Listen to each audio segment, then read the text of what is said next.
로마서 10장 16절부터 21절까지 저와 여러분이 한 절씩 교독하겠습니다. 그러나 그들이 다 복음을 순종하지 아니하였도다. 이사야가 이르되 주여 우리가 전한 것을 누가 믿었나이까 하였으니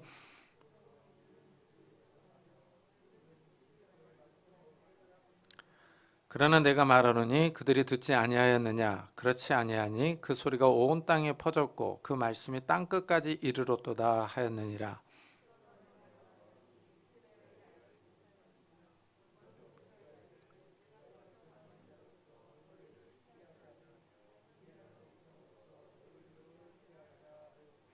이사야는 매우 담대하여 내가 나를 찾지 아니한 자들에게 찾은 바 되고 내게 묻지 아니한 자들에게 나타났노라 말하였고, 이스라엘에 대하여 이르되 순종하지 아니하고 거슬러 말하는 백성에게 내가 종일 내 손을 벌렸노라 하였느니라. 아멘. 지금 이 10장은 이 사도 바울의 마음속에 있는 근심을 얘기를 하고 있죠. 그것은 이스라엘이 믿지 않는 것, 이것에 대해서 근심하고 있는 겁니다. 그래서 이스라엘이 구원받게 하기 위해서 기도를 하고 있다라고 얘기를 했어요. 그러면서 이 10장에서 누구든지 주의 이름을 부르는 자는 구원을 받는다라고 말을 했습니다. 근데 주의 이름을 부르려면은 주의 이름을 먼저 들어야 합니다. 이래서 복음 전하는 사람의 발걸음이 아름답다 하고 말을 했어요. 하나님의 말씀을 전하는 사람이 아름답습니다. 그러나 문제는 이스라엘이 이 복음을 듣고도 순종하지 않는 겁니다. 바울이 이 점을 오늘 본문에서 지적을 하는 거예요. 그러나 그들이 다 복음을 순종하지 아니하였도다 하고 말합니다. 이런 현상은 예수님이 천국 복음을 전파할 때도 드러났었습니다. 예수님이 천국 복음을 전합니다. 그러나 유대인들은 복음을 거부합니다. 대제사장, 서기관, 장로, 바리새인, 사두개인, 서기관은 다 예수님의 말을 듣지 않았습니다. 유대의 종교 지도자들이요, 하나님을 잘 섬긴다고 하는 자들이 예수님을 무시했습니다. 유대인들은 복음을 믿지 않았어요. 그런데 이런 사실을 이사야 선지자가 미리 얘기를 해놨습니다. 그래서 이사야가 이르되 주여 우리가 전한 것을 누가 믿었나이까 하고 질문을 했어요. 이 말씀은 이사야서 53장 1절이에요. 이 이사야서 53장 전체가 고난받는 종에 대한 예언입니다. 곧 메시아가 올 것을 예언하는 그런 내용이에요. 그런 내용을 얘기하면서 이사야가 주여 우리가 전한 것을 누가 믿었나이까 하고 말해놓은 겁니다. 여호와의 종이 와서 사람들에게 멸시를 받습니다. 그 고난의 끝이 고난받는 종의 죽음이라고 합니다. 그래서 이 여호와의 종이 우리의 슬픔과 우리의 질고 우리의 허물과 우리의 죄악 때문에 고난을 당했어요. 고난으로 인하여 겉으로 볼만한 풍채와 모양이 없습니다. 이런 여호와의 종에 대한 소식을 전했지만 사람들은 받아들이지 않습니다. 이래서 이사야 선지자가 주여 우리가 전한 것을 누가 믿었습니까? 하고 믿은 거예요. 믿는 사람이 없다고 이스라엘을 고발하는 겁니다. 신기한 일이죠. 이스라엘은 메시아를 기다렸어요. 그런데 막상 메시아가 오자 이스라엘이 받아들이지를 않습니다. 예수님이 와서 천국 복음을 전해줍니다. 그러나 유다의 종교 지도자들은 거절합니다. 예수님이 오셔서 많은 이적을 행합니다. 죽은 자를 살리고 병든 자를 고칩니다. 귀신 들린 사람들에게 귀신을 쫓아내줍니다.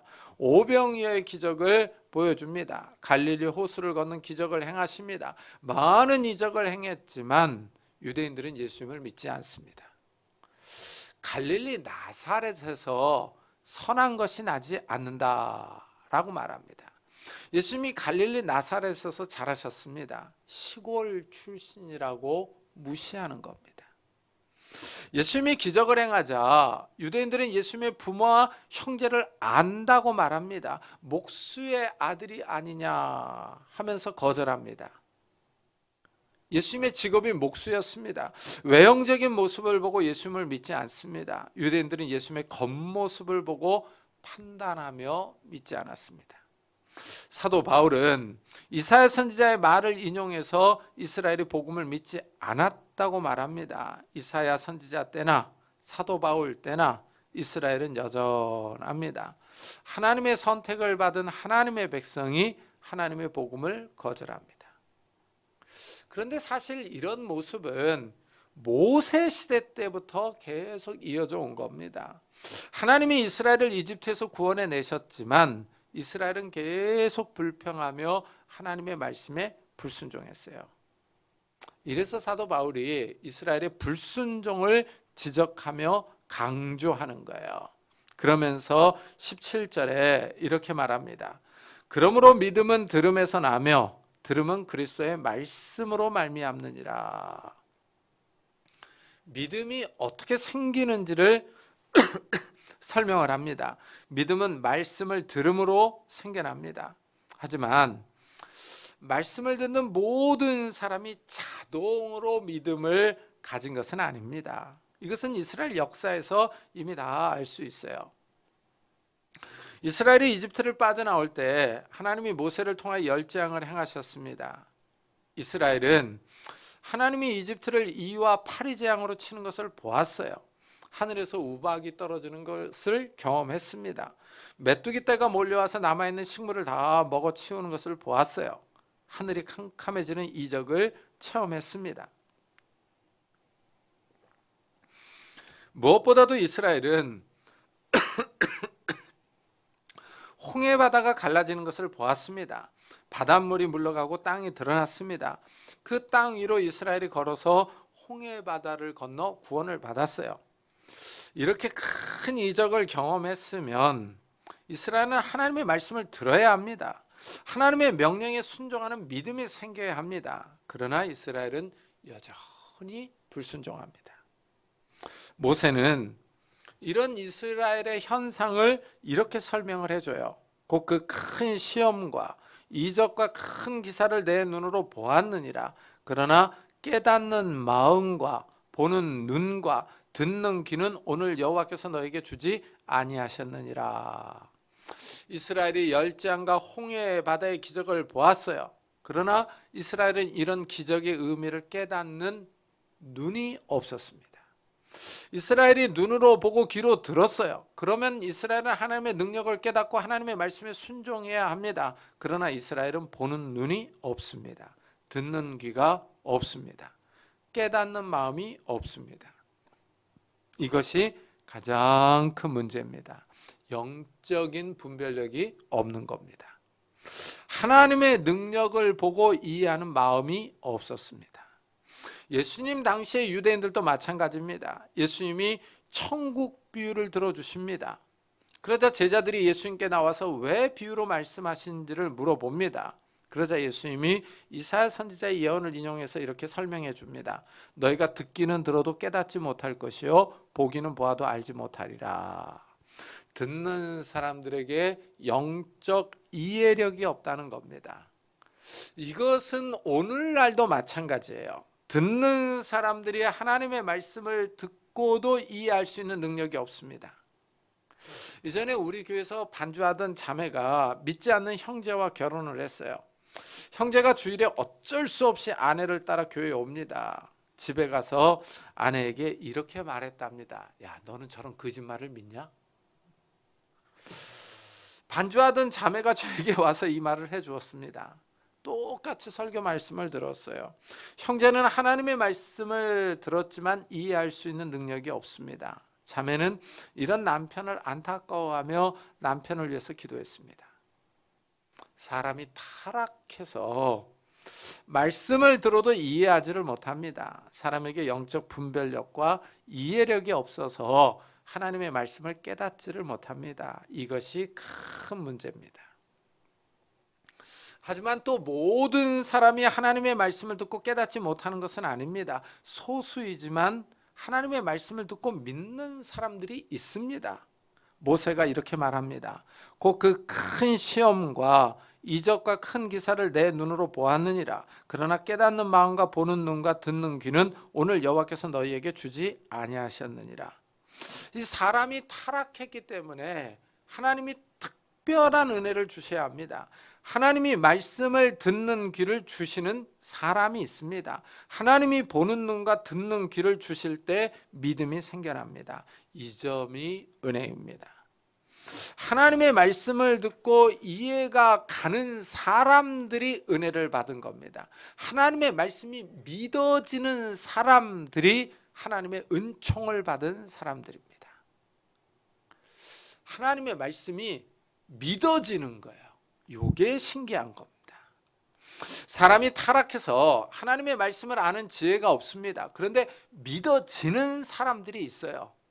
하나님의 말씀을 들으면 이해가 되는 사람이 있습니다. 이런 사람들은 하나님께 감사해야 합니다. 이래서 사도 바울은 믿음은 모든 사람의 것이 아니니라 하고 말합니다. 이 말씀이 딱 맞습니다. 말씀을 듣는 모든 사람이 믿지 않기 때문에 이 믿는 사람들이 신기한 거예요. 많은 사람이 말씀을 듣습니다. 그러나 믿는 사람은 소수입니다. 모든 사람이 듣고 믿지 않습니다. 바울은 이런 현상에 대해서 또 이렇게 말을 해요. 너희는 그 은혜에 의하여 믿음으로 말미암아 구원을 받았으니 이것은 너희에게서 난 것이 아니요 하나님의 선물이라. 이 믿음으로 구원받는 거예요. 이게 하나님의 선물입니다. 그렇습니다. 믿는 사람들이 신기한 거예요. 타락한 인간이 하나님의 말씀을 듣고 믿는 것이 기적입니다. 믿어지는 것이 은혜요 기적입니다. 어떻게 믿을 수가 있느냐 하는 겁니다. 많은 사람이 하나님의 말씀을 듣고도 저건 거짓말이다, 뻥이다 하고 말하는데 믿어지는 사람들이 있어요. 하나님이 들을 귀와 보는 눈을 주신 겁니다. 하나님의 말씀을 듣고 믿는 사람들은 영적인 눈이 떠진 사람들이에요. 마음의 눈이 열린 사람들입니다. 이래서 기도해야 합니다. 말씀을 들을 때 깨닫게 해달라고 간구해야 할 이유가 여기 있습니다. 하나님의 말씀이 잘 깨달아지는 것이 기적이요 은혜이기 때문입니다. 영적인 눈이 열린 사람들이에요. 믿음으로 구원받는 것 하나님의 선물입니다. 이스라엘이 하나님의 말씀을 들었습니다. 이것은 핑계할 수 없는 사실입니다. 이래서 바울은 그러나 내가 말하노니 그들이 듣지 아니하였느냐. 그렇지 아니하니 그 소리가 온 땅에 퍼졌고 그 말씀이 땅끝까지 이르렀도다 하고 말합니다. 바울은 이스라엘이 우리가 말씀을 듣지 못했다고 말하지 못하도록 시편 말씀을 인용하는 거예요. 이 바울이 인용하는 시편은 19편입니다. 19편을 보면은 이런 말씀이 나와요.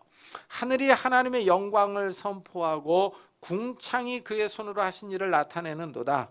날은 날에게 말하고 밤은 밤에게 지식을 전하니 언어도 없고 말씀도 없으며 들리는 소리도 없으나 그의 소리가 온 땅에 통하고 그의 말씀이 세상 끝까지 이르도다 합니다. 하나님이 이 세상과 우주 만물을 만드셨습니다. 피조물은 하나님의 작품입니다. 하늘과 궁창을 만드신 분이 있다는 것을 증거하는 거예요. 우주 만물은 창조주가 있다는 사실을 보여줍니다. 하늘은 말이 없어도 말하고 있는 것입니다. 우주 만물은 언어가 없어도 하나님의 말씀을 전하고 있는 것입니다. 이 자연이 하나님의 말씀을 전하고 있는 거예요. 이런 자연 계시 외에도 하나님은 하나님의 종들을 보내서 이스라엘에게 말씀했습니다. 그래서 예레미야 선지자가 이렇게 말합니다. 여호와의 말씀이니라 너희들이 내 말을 듣지 않았기 때문이라 내가 내 종 선지자들을 꾸준히 보냈으나 너희는 그들의 말을 듣지 않았느니라. 하나님이 이스라엘에게 종들을 꾸준히 보냈어요. 부지런히 보냈습니다. 그런데 이스라엘이 말을 듣지 않습니다. 하나님은 이스라엘에게 자연을 통해서 창조주가 있음을 말씀하셨어요. 창조주 하나님의 말을 들으라고 하십니다. 그러나 이스라엘은 듣지 않습니다. 하나님은 또한 하나님의 종들을 보내서 꾸준히 말씀을 했어요. 선지자들에게 하나님의 말씀을 전하도록 한 겁니다. 이렇게 하나님은 자연 계시와 특별 계시를 주셨어요. 그런데도 이스라엘은 순종하지 않았습니다. 이스라엘이 계속 하나님께 불순종하며 하나님을 화나게 합니다. 그러자 하나님도 이스라엘을 화나게 하시는 거예요. 내가 백성 아닌 자로서 너희를 시기하게 하며 미련한 백성으로서 너희를 노엽게 하리라. 이 말은 모세가 한 말입니다. 모세는 가나안 땅에 들어가지 못합니다. 모세가 죽기 전에 이스라엘의 미래를 예언합니다. 이스라엘이 가나안 땅에 들어가서 여호와를 떠나 다른 신들을 따라간다고 말합니다. 모세가 이렇게 예언을 하면서 증인의 노래를 가르쳐 줍니다. 이스라엘이 우상을 섬겨서 하나님의 심판을 받으면 이 노래가 증거가 될 것이라고 합니다. 모세는 자기가 살아있을 때에도 이스라엘이 반역을 했는데 자기가 죽으면 이스라엘은 당연히 반역할 것이라고 말합니다. 이스라엘이 하나님을 떠나 다른 신을 섬기면 하나님도 하나님의 백성이 아닌 다른 백성을 선택해서 이스라엘을 시기나게 만들겠다고 하십니다. 하나님은 이스라엘이 한 그대로 하시겠다는 거예요. 이스라엘이 심은 대로 거두게 하십니다. 하나님이 미련한 백성을 선택하여 이스라엘을 화나게 하십니다. 하나님의 이런 계획을 이사야 선지자도 알고 있어요. 그래서 이사야가 이렇게 얘기를 해요. 내가 나를 찾지 아니한 자들에게 찾은 바 되고 내게 묻지 아니한 자들에게 나타났노라. 하나님을 알지 못하고 하나님을 찾지도 않은 백성에게 하나님이 나타날 것입니다. 즉 이방인들에게 하나님이 나타나실 것을 말합니다. 이스라엘은 하나님의 선택받은 백성이라는 자부심이 아주 강했어요. 이 땅의 많은 백성 가운데 하나님이 그들을 선택하셨다는 겁니다. 이스라엘에게 이 선민 사상은 그들의 정체성을 받쳐주는 기둥과 같았습니다. 아브라함의 후손이라는 사실이 이스라엘의 큰 자부심입니다. 그런데 하나님이 이런 이스라엘의 자부심을 무너뜨립니다. 이스라엘이 우상 숭배를 하자 하나님이 이방인을 선택합니다. 하나님이 이방인에게 하나님의 말씀을 들려줍니다. 하나님이 이방인들에게 찾은 바 되고 이방인들에게 나타납니다. 이방인이 하나님께 다가옵니다. 구약시대에 이방인은 부정한 자들로서 하나님께 가까이 오지 못했습니다. 하나님이 임해 계신 지성소에 다가갈 수 없는 백성이었습니다. 그러나 하나님이 이제 이방인을 하나님의 백성으로 부릅니다. 멀리 떨어져 있던 이방인이 하나님의 이름을 부르며 가까이 옵니다. 미련하고 부정한 백성이 이제 하나님의 백성이 됩니다. 이 사실이 이스라엘을 화나게 하는 거예요. 하나님의 구원 섭리가 드러나고 있습니다. 이스라엘이 믿지 않음으로 이방인들이 복을 받은 겁니다. 이방인들이 말씀을 들음으로 믿음을 갖게 된 거예요. 그러나 사도 바울은 이스라엘에 대해서는 이렇게 말합니다. 순종하지 아니하고 거슬러 말하는 백성에게 내가 종일 손을 벌렸노라. 이스라엘은 하나님께 불순종하며 반역한 백성입니다. 이런 백성에게 하나님은 계속 손을 벌리며 돌아오기를 기다리셨습니다. 회개하고 하나님께 나오기를 바라신 겁니다. 하나님의 사랑이 나타났지만 이스라엘은 그 사랑을 발로 차버렸습니다. 오늘 말씀은 믿음이 하나님의 말씀을 들음에서 나온다고 정의합니다. 우리의 믿음의 기초가 어디에 있느냐 하는 거예요. 이방인이었던 우리가 예수를 믿음으로 이 구원을 받았습니다. 우리의 믿음은 우리의 신념이나 확신, 철학이나 도덕이나 윤리에 근거한 것이 아닙니다. 하나님의 말씀에 근거한 거예요. 하나님의 말씀을 들음으로 우리의 믿음이 생긴 겁니다. 이 사실을 잘 기억하면서 올 한 해 더욱더 하나님의 말씀에 집중하는 성도님들이 되시기를 예수 그리스도의 이름으로 축복합니다.